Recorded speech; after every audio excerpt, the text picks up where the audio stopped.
香港演藝學院嘅畢業生咧，有好多都係金像獎嘅常客嚟㗎。其中一位咧就係曾翠珊導演啦。你有冇睇過《大藍湖》啊？有冇睇過阿 Sa 嘅《非分熟女》啊？有一出你一定要睇啦，就係用 VR 拍攝嘅一出電影，叫做《無母之間》，係香港首部入到威尼斯電影節嘅作品嚟㗎。哇！我準備咗好多問題要問佢啦。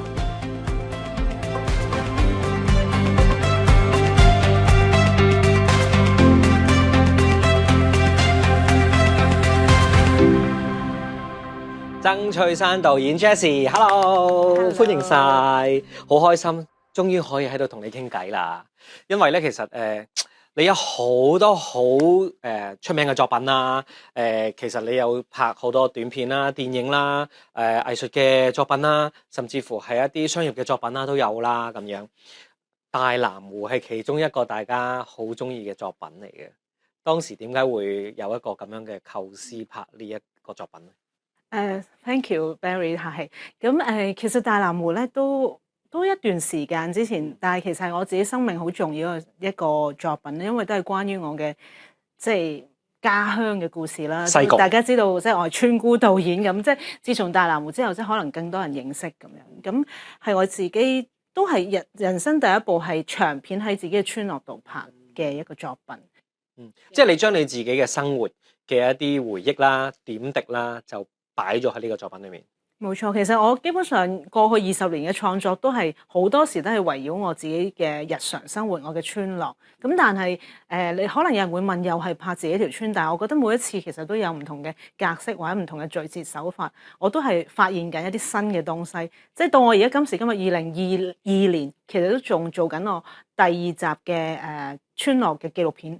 哎呀！因為由河上變村2014年完，即係拍完之後，咁係10年後嘅清醮又嚟臨，喺2020嘅疫症期間，咁我都再次拍咗呢個10年一度嘅太平清醮咁樣。係啊，你係宣傳大使嚟㗎啦，即係我哋去西貢都係要study 咗睇咗你嘅作品先啦咁樣。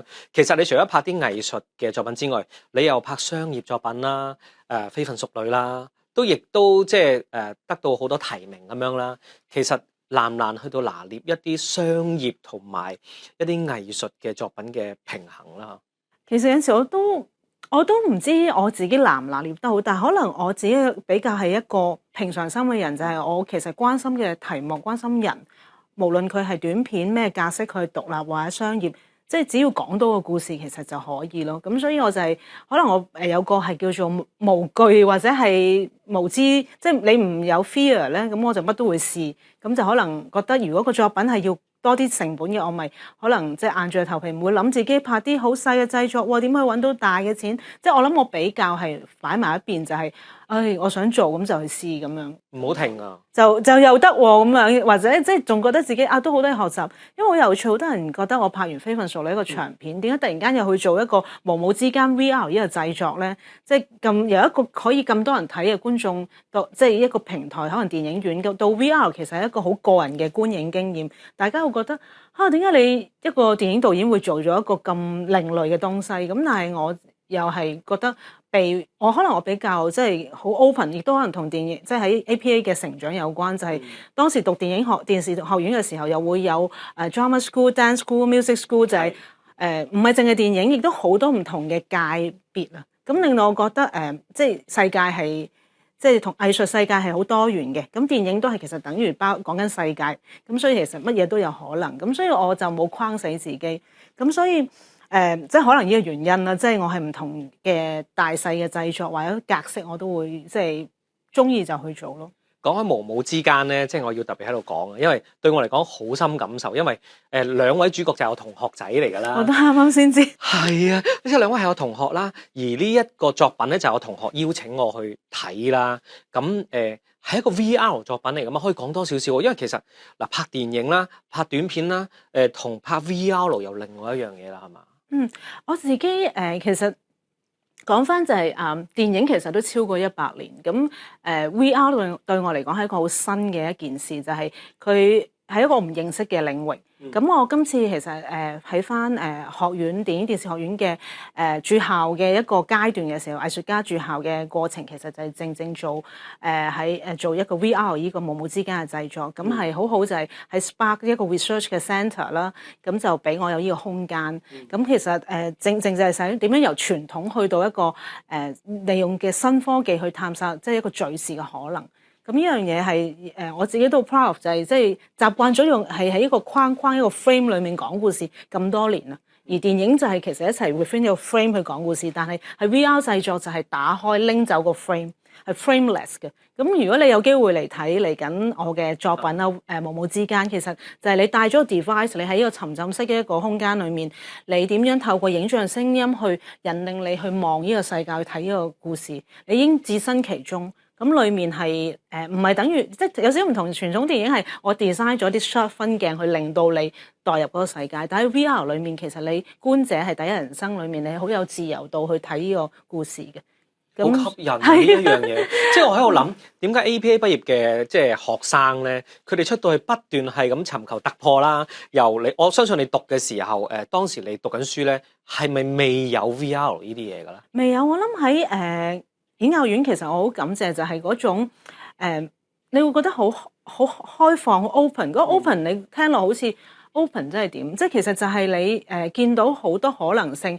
可能你諗下劇本嘅時候，隔離又會有個舞蹈嘅同學喺度拉緊筋，跟住又有人喺度練緊歌，即係同埋我哋返學裏面有陣時，我又會去做 usher， 即係睇啲唔同嘅 performance。做 part time 啊嘛，因為我哋以前咧就做 usher， 即係嗰啲大委員啊，係咪啊？係啦，大委員啊。咁我哋會做呢個 part time， 但係做呢個 part time 係好好嘅喎，因為我哋了解到成個過程咧，究竟原來每一個崗位嘅重要性。因為演藝學院好似一個萬花筒，你讀緊自己嘅專科嘅同時，其實就有好多唔同嘅界別嘅 talent 嘅同學咧，你當時唔知道，但即係其實大家都係一個好有才華嘅種子，但係你就喺嗰個種子裏面，其實你已經係互相去影響緊，你唔知，跟住咁就大家就喺可能成長咗，就會一齊所謂百花齊放。咁我記得我嗰陣時好好嘅朋友白子，咁白子其實嗰陣時我哋同學啊，同屆，其實我哋係喺嗰個 O Camp 嘅時候認識，其實我哋從來都冇一齊創作，但係就係咁多年淨係 hi 或者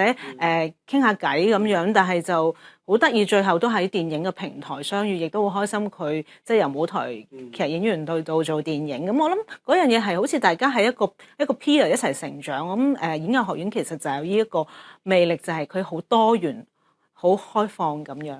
你講開演藝咧，即係想你勾起翻啲回憶，同我哋分享下。你讀緊書當年咧，有冇邊一啲地方係你好深刻印象？哇！每一次你而家翻 APA 咧，都要去嗰度回憶下咁樣嘅咧。其實有兩個地方，一個地方已經唔存在，就係 Open Air Theatre，咁係好懷念嘅。因為好美好，我喺嗰度睇過戶外嘅放映啊，有好多派對啊。而家其實派對嗰個玩，其實大家好多 artist 喺玩裏面，其實就係交流緊創作。咁其實玩好重要。另外一個我好極端，除咗一個玩嘅空間，就係喺圖書館。我好中意演藝學院嘅圖書館，因為當時其實冇而家有串流平台去睇電影啦，或者你經典電影而家好容易睇到，以前係好難嘅。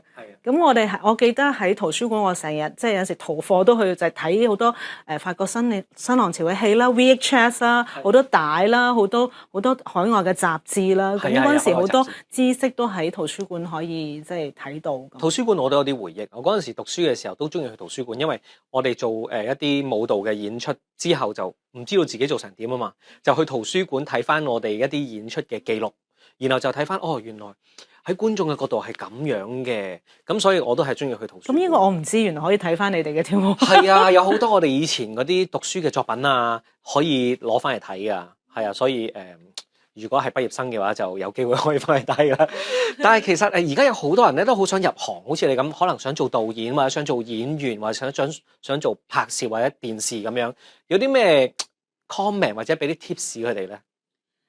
咁一定要嚟即係 in 我哋嘅香港演藝學院啦。咁其實因為可能如果講翻我自己電影電視學院，可能喺其他院校都會有課程，但係我覺得演藝學院裏面其實你入嚟讀電影，其實你都可以同時間學習到好多唔同跨界別嘅一啲嘅藝術創作啦。例如你可能可以選修下drama school 嘅 acting course 啊，或者你亦都有機會可能去做一啲dance 嘅一啲嘅 course 咁。我記得以前我係有去飾演一啲畫人體素描嘅課程，咁我覺得好多好有趣嘅唔同嘅對話，除咗自己本科之外，都會遇到唔同嘅有趣嘅人咯喺演藝學院。你覺得讀完 APA 畢業之後，對於入行嚟講最大嘅幫助係咩咧？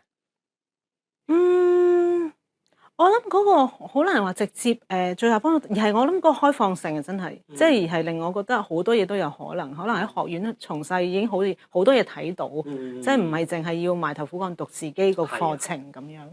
咁同埋個 connection 嗰個連結啦，即係又會有演員嘅peer 啦，又會有即係製作團隊唔同嘅人 peer。咁我諗嗰樣嘢係好難得。係好多時我哋都會有時有唔同嘅學院，譬如話電影電視學院啦，或者舞蹈學院啦 drama school 啦，我哋cross over 去到做啲製作咧，我覺得係最開心㗎。係，但係想當年咧，我就冇機會同你合作啦。希望遲啲嚟緊有多啲機會咧，去到同你喺唔同嘅範疇合作就好啦。擺到明而家係 out 撈啦，我已經就係今日好開心喺度同你傾偈，希望下次我哋可以再傾耐啲，同埋希望大家可以成為你嘅師弟師妹，有咩唔明就直接揾佢啦。OK。